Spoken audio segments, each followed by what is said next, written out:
anytime. We might even show a picture of her with yeah, the law. maybe maybe we'll put up a picture of little baby Clara with her Workforce Innovation and Opportunity Act, her first reading. That's amazing.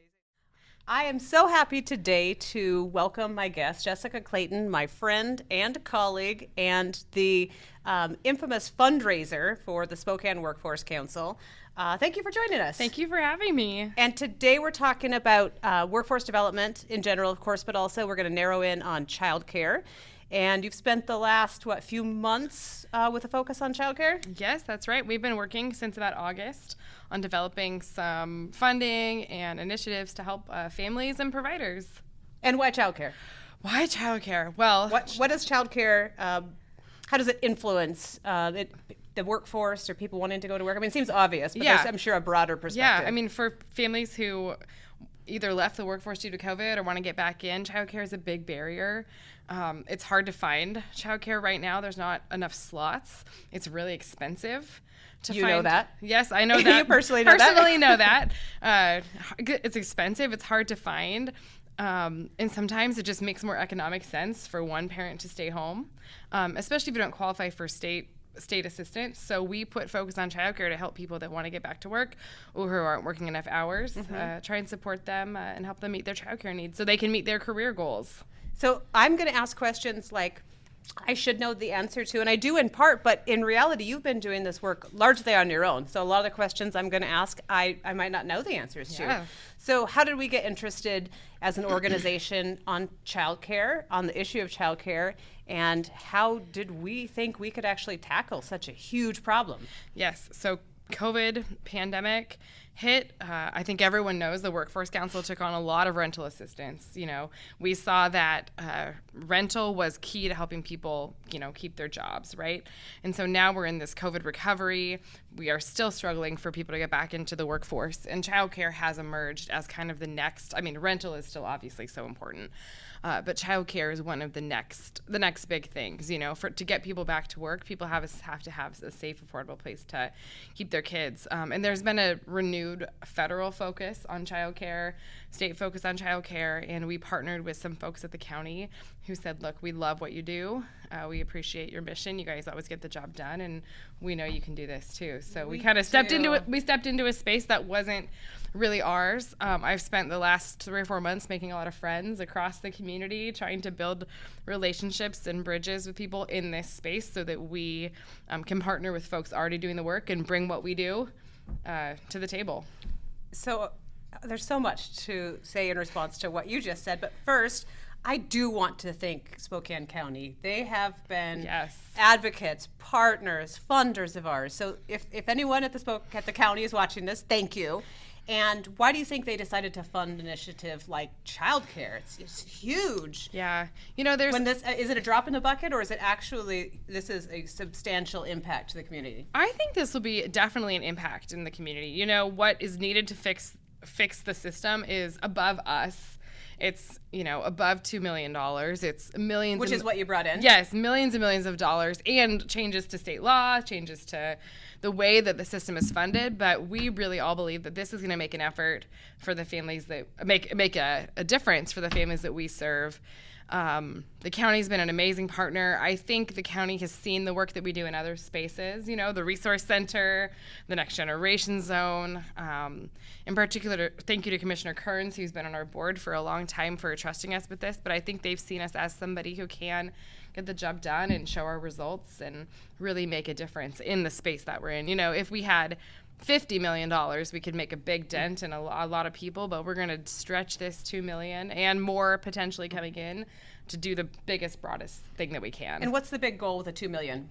The $2 million from the county is going to help 135 families.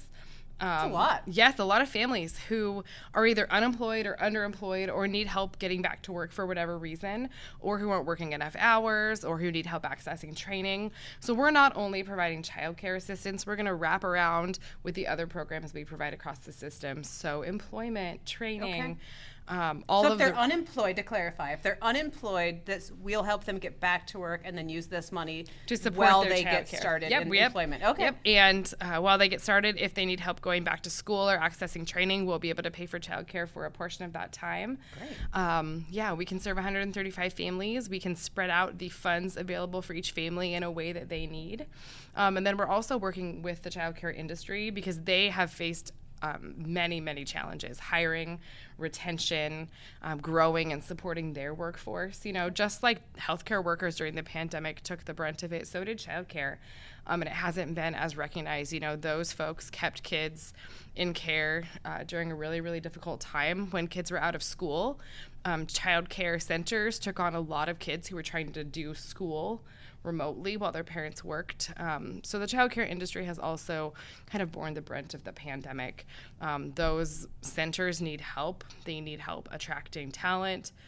They need help keeping their workers. So we're also going to be working on that in partnership with a lot of other folks in the community who also do this work. And how are we going to be addressing that? What is the big goal there? Yeah, so we are hoping to serve 50 childcare providers with their hiring and retention needs. Like a childcare center? No, like existing daycare centers or childcare centers or folks that provide care in home. Okay. Hiring folks that they need. So, for example, a lot of centers right now, let's say they're licensed for 50 slots. Maybe they can only have 30 kids right now because they don't have staff to get the rest of those slots open. So there are a lot of slots that are kind of missing because centers can't staff.